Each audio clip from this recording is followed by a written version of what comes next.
see at the front of the peloton is about 2 or 3 motorbikes and a car.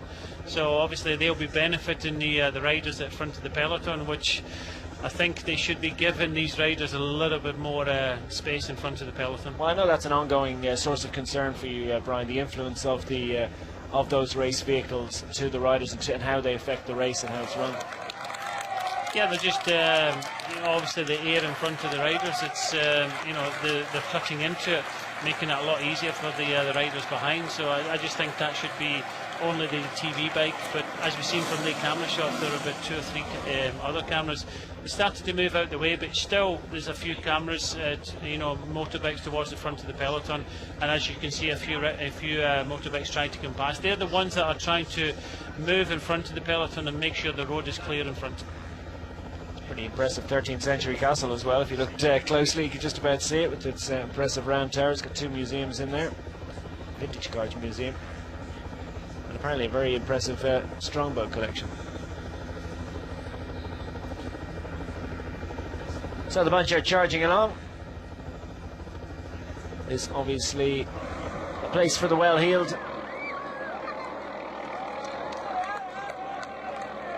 And some very impressive athletic performances being put on as they arrive into the finishing town of Champagne. They don't quite go across the finish line just before they make that right turn with 150 meters to go. These riders are going to go straight instead of going right. Next time round, they would have made a right turn just there. It's Bramiers on the front, charging up this little drag. Big cheers from the crowd assembled in Champagne. They've been gathering since earlier on this morning.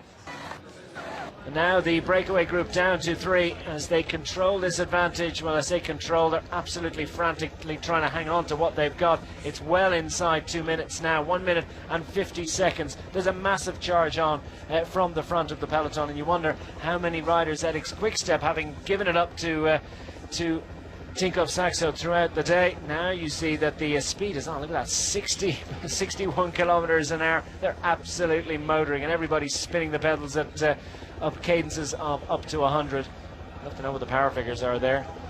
Well, that's what I was saying just before, Declan, that when you're riding the peloton all day and they're riding at a slow speed, the average speed in the first hour was just over 30 kilometers an hour. So when that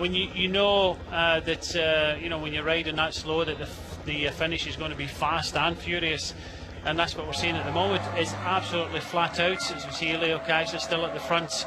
I think it's still Bodnar is in there for Tinkoff, Vermont is in there for Ethics Quickstep, but this is all in one line, and it just goes to show you, if you play your cards right in the breakaway, don't kill yourself into that headwind.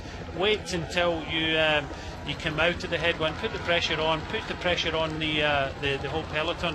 You can just see it. We go past. The finish is on the right hand side now. That's the last corner to the right. The peloton go past, do a lap of about 19 kilometres. You can just see how close that last corner is to the finishing line. Well, they get a quick look at it, but I don't think anyone is going to be minded to take a glance to the right hand side to really take it in, because they're absolutely flat chat on the front of the peloton. Leo Kaiser causing all sorts of little cracks, and efforts having to be made to get back on the wheel. And further back in the peloton, at the very back indeed, we have Sylvester Schmidt from CCC Sprandi Polkowice. He's just tucked into the slipstream and hoping that nobody lets the wheel go. About 30 riders in front. I'm sure he cares one way or another. He's just trying to survive it at this point. It's 14 minutes and 42 seconds down, so not thinking about GCs, just thinking about getting through this stage. Plenty of others, though, thinking about presenting their sprinters into perfect position in the finale. 1 minute and 37 seconds, so as if by magic and almost instantly this gap comes down, and that's why, look at the way the peloton of 170 odd riders has been stretched out into one long line lasting several hundred meters. As meanwhile the sprinters and the general classification riders and their teammates start to try and pack towards the front. Bottles jettisoned. The Sky team on the left hand side of picture, the right hand side of the road, not interested in contributing to the pace, but very interested in staying to the fore, keeping their riders out of trouble. Particularly Geraint Thomas, their general classification contender, Team Katusha in the red on the right hand side of picture. Cannondale 2 of Andrew Talansky in good shape on general classification, managed to get himself back in and make it into the important front group on each of the first 2 road stages. Tej Benut, will he be setting up Jurgen Rolands a little bit later on? Davide Cimolai will look to sprint for Team Lampre in the pink and dark blue colours. The familiar fuchsia colours of Team Lampre are going to be to the fore, but they're going to leave it as late as possible. Meanwhile, it's a very anxious Jeremy Maison that looks for a little bit of help from Nick van der Leijken. And Matt Bramier pulling a bit of a face now. Beautiful style on a bike, really a billiard table back, but he's on the point of the saddle, so he's definitely making a big effort now. Yeah, I think all 3 of them are trying. Just a pity the young man from Switzerland in Team Roth colours, Juan, has been dropped, so there's only 3. But the trouble is, you know, the tailwind helped him. Now we're into a headwind, and a headwind round the back of the circuit, I mean, it's going to be very difficult, and they really need to try and hang on here. But there's a big chase behind from Ethics, Quickstep and Tinkoff. I don't think that these 3 riders will come into Champagne together. And I think it's going to be the inevitable bunch sprint, but it's very technical. We've already talked about it today. Technical finish and a messy finish suits the likes of the lone sprinters like Peter Sagan, who doesn't like a lead out. But you know, there's other riders in the mix, and it's going to be interesting to see, you know, what teams come up. And I think with Ricchesi and Gaviria, we still don't know if Gaviria is, you know, how he's feeling at the moment. So, but with Vermont riding at the front of the peloton, it means that they're up for today's stage and they're going to try and win it. Yeah, in an odd way, they've had such a relatively easy day in the bunch that maybe even Gaviria doesn't even know how well he's going today. So it's only just as they've hit these last few kilometres that he get a sense of what legs he's bringing to the party today. 16 and a bit kilometres to go, around about 10 miles in old money, and we are heading towards the final classified hill of the day, the second of 2, and that is reached with 9.9 kilometres to go. It's 1.7 kilometres long according to the road book, so you can expect them to hit the lower slopes of this second and final climb of the day with around about 11.5 kilometres remaining in the stage. Will these riders up front still have a decent advantage when they hit that climb? Will they have any sort of an advantage when they hit the top of it? Well, it's looking increasingly unlikely, but I'll tell you what, they will fight on as long as they possibly can. After the climb, well, it's a little bit of a plateau for a little while, a little bit of a false flat for a couple of kilometres, then a short descent, maybe not much more than a kilometre, and then a run in of around about 4 kilometres through to the finish. So Julian Vermont given a big turn at the front of the peloton in this small drag. And to see Peter Sagan just concentrating now, who's chatting all day. TJ Van Gardering moving up for BMC, Tyler Farah also in there for Team Dimension Data. So there's a bit more urgency, a bit more speed at the front of the peloton now. 1:14, still just under 16 kilometres to go. Matt Bramier has given Team Dimension Data a day off in terms of chasing duties. They have Reinhard Janse van Rensburg, who's been sprinting well so far this week. Tyler Farrar will presumably be asked to help him, set him up. And we'll watch for Janse van Rensburg to see whether his Dimension Data jersey can be presented at the front late on. The 3 riders up front hanging on to an advantage now, just a little bit over a minute, and about 3k make that 4 kilometres from the bottom of this final hill of the day. Van der Leijken hunched down over the bars, as indeed is Matt Bramier. Slightly more upright stance from Jeremy Maison. The thing is, they're going to come to the bottom of the climb, but it's how much time they're going to lose in this climb. And okay, it's only a short climb of just under 2 kilometres, but it's going to hurt after this distance because they have up the tempo in the last 20 kilometres. You can just see they're flat out. They've dropped one of their breakaway companions, but I don't think it's going to happen for these today. But it's been a really brave effort from all 4 riders that were in the original breakaway. Yeah, they've tried to save something for the final push. Now the gap comes down inside a minute now. A few kilometres before they hit the bottom of this hill. The donkey's not showing any interest here, are they? The horse isn't even talking to the donkeys. Shouldn't talk to them. Bunch flash past the local livestock. And the bunch still stretched thin. There's a lot of riders towards the back. Only on nodding acquaintance of what's happening up front. They'll know by experience, but they haven't seen it. They're a long way from it. A couple of 100 metres.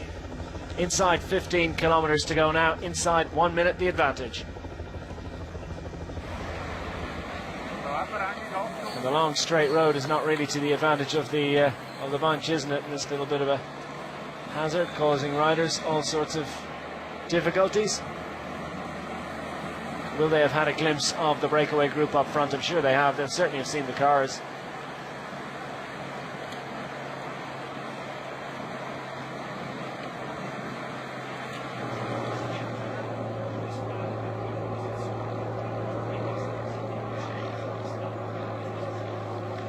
So the other teams have been profiting from the work, the immense work indeed that's been put in by Edix Quickstep and Tinkoff Saxo. Other squads, we see Bakoc moving up. Other squads will have been able to save some legs. It'll be interesting to see which teams are interested in getting involved in the sprint. We certainly expect to see Orica Green Edge to the fore. Trek Segafredo, haven't mentioned much about them, but Fabian Cancellara might well want to pay Jasper Stuyven for the efforts that he's put in, not just in this race but in other races over the last couple of years. Well, when you look at the sprinters that are capable of doing the result today, Stuyven is one of them. He's got Cancellara who can help him out. Magnus Cort Nielsen is the chosen one for Orica Green Edge. Peter Sagan, has to be, the favourite for this difficult finish. Danny Van Poppel from the Team Sky. He'll be, obviously having to ride his own wheels because the rest of the team will be looking after Geraint Thomas for the overall. Chimalai of Lampre, and then you've got Rollins and Van der Sande from Lotto Soudal. So Gaviria, Ricchese, how are they going to go today? Their team's putting a lot of energy into it. Then you've got Reinhard Janse van Rensburg, and let's not forget the other teams, like Rompot have got a couple of Creeder brothers, so they're very capable of getting up on a stage like this. So it's going to be fast. A lot of riders have been sitting on the wheel. It's going to be fast and furious, and it's going to be a hectic finish. But these three riders are still hanging on. You've got to remember 4 riders went away right from the start. 3 are still in front. Jeremy Maison was the best placed in general classification. 3:31, the young French rider, 22-year-old. And not thinking about that now, just thinking of getting to this climb, getting over the climb with as much time as possible. One of the teams of the race, animating the race so far is Rompos. They have got the King of the Mountains, but in today's breakaway they've got Van der Leike, the young Dutch rider, 24-year-old, and then you've got the old statesman of this breakaway today, 31-year-old from Ireland, Matt Bramier of Team Dimension Data. The bunch snakes its way in pursuit of the breakaway group, who are managing on this short descent the 51-second advantage. But now the road starts to rise, and now we are on the lower slopes of this final climb of the day, 1700 metres. Just under 5%, not a lot really. Max of 7.5% for riders of this calibre. That ought not to be too much difficulty. But remember, they've been up front all day, so those legs are going to be very sore indeed. Quite a bit more challenged these riders are going to be than so many of the riders in the bunch that have had a free ride all afternoon. How the bunch keeps itself organised up this climb will be interesting to watch. And whether anyone tries to pull a bit of a fast one and launch a late attack, I'm sure there'll be 1 or 2 riders that will fancy this and perhaps see it as an opportunity. Yeah, you see Orica Green Edge coming towards the front. They wanted difficult in this climb. I think Matt Bramier is starting to struggle a little bit on this climb. It's 1.7 kilometres, but they're hanging in there. It's not going to be enough for them to stay away to the finish. I think they're only going to have a matter of 10, 15, possibly 20 seconds by the time they get to the top of this climb. But it's a hard haul for these riders at this moment because they've ridden predominantly into a headwind all day today. They've upped the tempo with about 35 kilometres to go. but it's whittling down very quickly now at 36 seconds. No, Matt Bramier is absolutely burying himself to stay in touch with his two breakaway companions. He's considerably the biggest of the three riders in this breakaway group. Of course, the steeper the gradient, the more that affects him. And as it shallows again, it allows him to get back up onto the wheel, but he's having nothing back. And fair play to Matt. He's been doing Trojan work all afternoon. He certainly would be like to be involved in the last knockings of this breakaway group. Their advantage now well inside 40 seconds, slips to 37 seconds with just under 11 kilometers remaining. The bunch can almost reach out and touch them as they swing through this hairpin. What activity are we seeing in the bunch? Well, no surprise, Orica Greenedge finally make their first appearance at the front of the afternoon. Yeah, Churruca, he went on the attack yesterday, so he's just leading the peloton.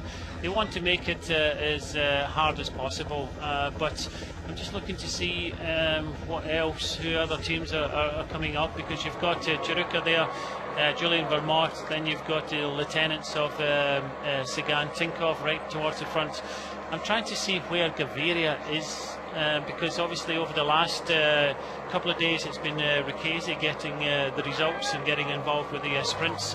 But I tell you what, Matt Bramier is hanging on for dear life. He knows if he gets to the top of this climb with 30 seconds, they can go probably another 4 or 5 kilometres. But you know, the young man from Rompot, Van der Leijke, is actually leading the way here. They're only within 250 metres, or they're going over the top of this climb now, sorry. So Jeremy Maison takes them over the top of the climb. They have got about just under 30 seconds, so this is good.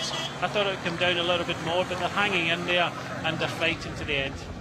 Savage effort by Matt Bramier. The gradient just eases enough to get his power back, his power to weight ratio back just where he needed it, and he's been one of the stronger riders in that breakaway group, hasn't he? If not the strongest, so they'll definitely be able to use his legs and on the flat and on the descent to try and survive as long as they can. We're inside 10 kilometres remaining now of this fourth stage of the Tour de Suisse. Rheinfelden to Champagne.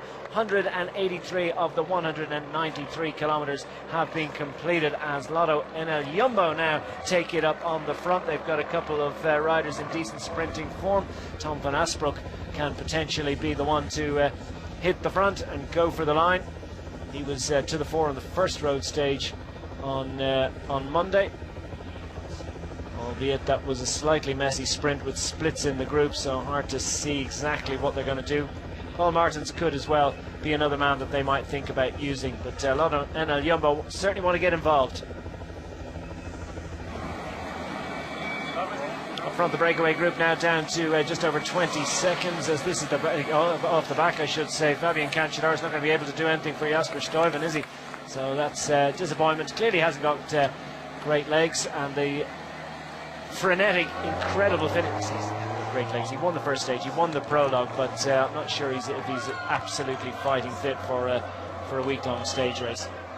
No, just sliding off the back, but now we're into a bit more of a tailwind section. It's going to be fast all the way in. Still a bit of work to do, 19 seconds. These three riders still hanging on. Tinkoff involved. We've already seen Lotto NL Jumbo in the yellow come up, trying to kind of split things over the top of this climb. It doesn't descend until we reach about 7.5 kilometres to go, but it's been a hard fight for these riders, and they're hanging on with their lives, but they're working well together. As we see, it was Paul Martins that came to the front and trying to split things in the back in the peloton for Lotto NL Jumbo. Well, that would suggest that Tom van Asbroek is their preferred rider for the sprint, with Paul Martins being used up a little bit early on. He's got a fast turn of speed. He absolutely raced across that category 3 ascent. 17 seconds now as they finally hit a bit of a descent. They can't hold anything back. They can't just coast and freewheel down this. Bramier steals a little look over his shoulder. He's going to see lots of race vehicles, but they'll be pulling them out. I'm surprised they're not out already, actually, as these three riders now within 7.5 kilometres of the finish of stage 4, racing down towards Champagne. It won't be long before they arrive. Will they arrive as one big bunch? That's looking likely at the moment. Lotto NL Jumbo trying to get involved at the front, as we saw over the top of that last hill. Tinkoff Saxo not straying far from the front after all the work they've done this afternoon. Peter Sagan will be nestling there in the mix. Eric's Quickstep, it looks as if they've got the front of the peloton to themselves once more, as Orica Greenedge on the right hand side of picture in the white jerseys with the green helmets are looking to insinuate themselves into the fight. Yeah, in the first stage it was the opposite way around. It was Orica Greenedge in the front and Ethics Quickstep sitting back, but the two teams battling it out, and we come around this curve now for the three elite riders onto this bit more of a technical descent now. So still Ethics at the front with Orica Greenedge just nestled behind. Well, Ethics have control of the front, but for how much longer? It is a technical finish, as we said. We've got a roundabout with about 600 metres from the finish line. That's going to be a major objective for the teams to get control of the peloton heading into that, and then from there down to the final 150 metres to go. Well, who's going to have what it takes to dive bomb into that final turn? Because I suspect that pretty much everyone in that bunch thinks first round the last corner wins. That's what the objective is going to be. The objective for these riders to hang on as long as they possibly can. Will they make it to 5 kilometres to go? Problems behind. And the motorcycle on the front. Oh, and that's Eric's just lost a rider there. That was less than useful, and he's not going to make it back too easily. Doubted the speed he'll make it back now, but he was one of the riders that was coming to the front to help out the chase, so they'll have lost one rider. So as you see the referee now coming past, and he just gives an indication, watch your back door, because this peloton is coming up very quickly. Peloton are coming up. All that's between them are a few motorbikes, and we'd like to hold them out pretty quickly as well, because we're coming down to the final 5 kilometres of stage 4 of the Tour de Suisse 2016. The peloton is stretched thin, absolutely flat chat in pursuit of these three riders from the initial 4. They're getting information on the radio about where the Ethics riders are placed in the peloton, and most of them are well to the fore. Orica Greenedge, though, playing a watching brief on the tail of the lead out being performed at the moment by Ethics Quickstep. So deciding to go for the late attack, it's Maison. Jeremy Maison, the 22-year-old, the youngest rider from the breakaway group, first-year professional, has a little bit of an advantage on his two erstwhile breakaway companions. Will it be enough to mean that he is the last man caught? Well, Van der Rijke, the Rompot rider, well, he's not satisfied with that, and he's trying to get back on terms, as indeed is Matt Bramier, the Dimension Data rider. And look at the way they're flashing through these switchback, these lefts and rights, and absolutely flying. This is actually to these riders' advantage and helping them to stay clear of the peloton for a little bit longer than they may have done. Yeah, they're back onto the main roads, and this is the main road they were on. But just look behind, the peloton are right behind. It's only a matter of about 5 or 6 seconds now. So on that very technical descent, it does look as if the peloton are going to bring these riders back with just under 4 kilometres to go. Well, will we have a late attack? Who's going to be last man standing? Matt Bramier sees that the bunch are right there. Team Sky, I know it's Ethics Quickstep on the front. Orica Greenedge, as they have been, now starting to share the work. 4 kilometres remaining.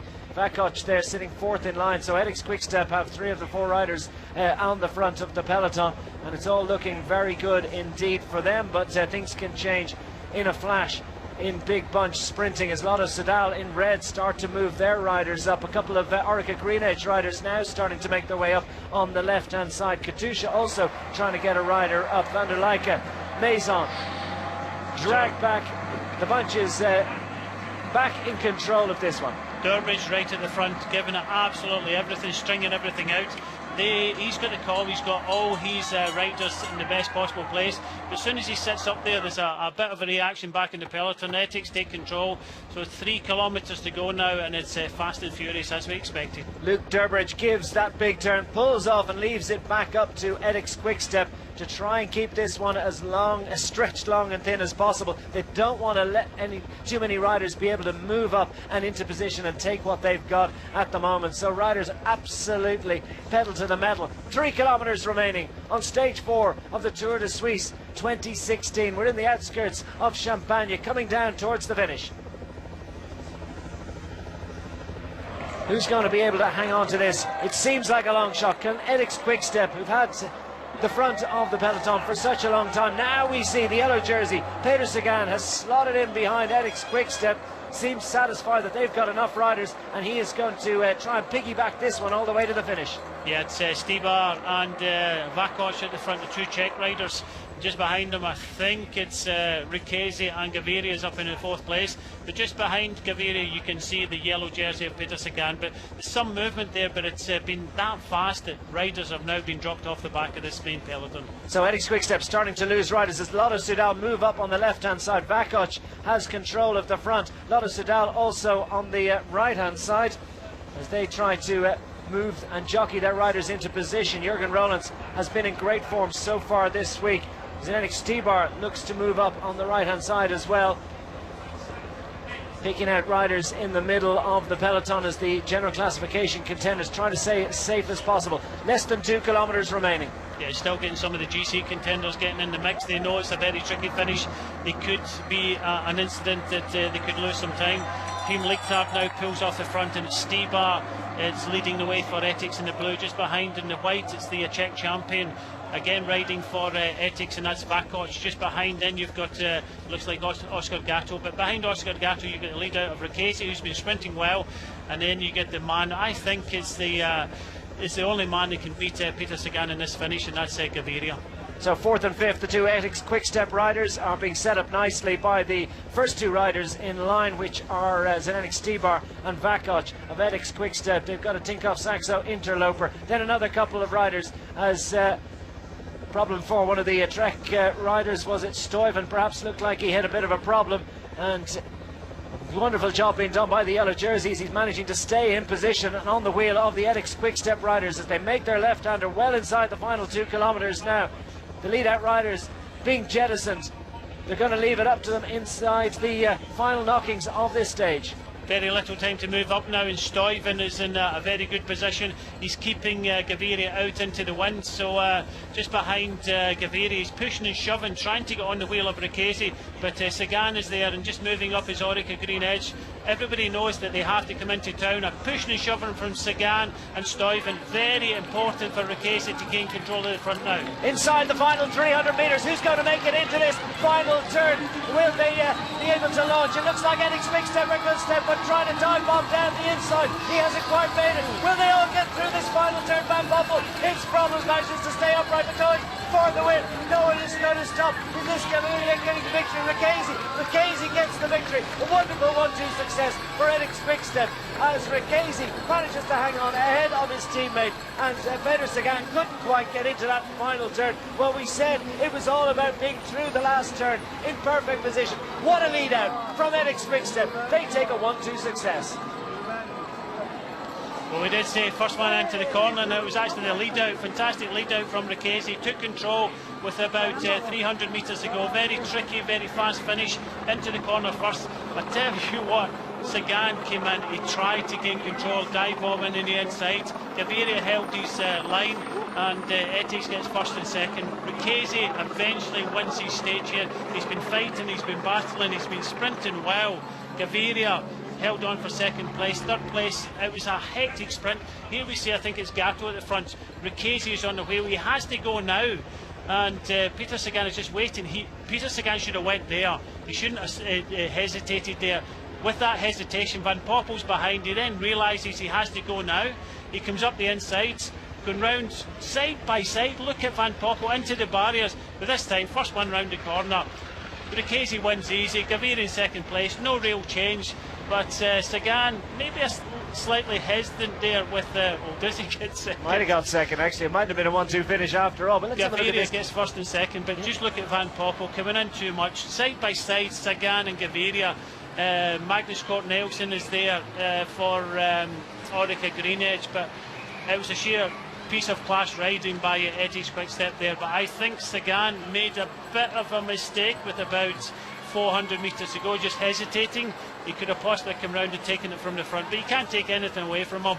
A nice 1-2 from Ricchesi and Gaviria, with Sagan picking up more seconds in third place. Well, Gaviria looks over his left shoulder and sees Sagan coming on the outside. The finishing order here being indicated at the finish line is that Gaviria did hang on for second by the narrowest of margins from Peter Sagan. But what about that final turn? I'm not sure that Danny Van Poppel didn't actually touch wheels with Peter Sagan, and how he stayed upright is a miracle.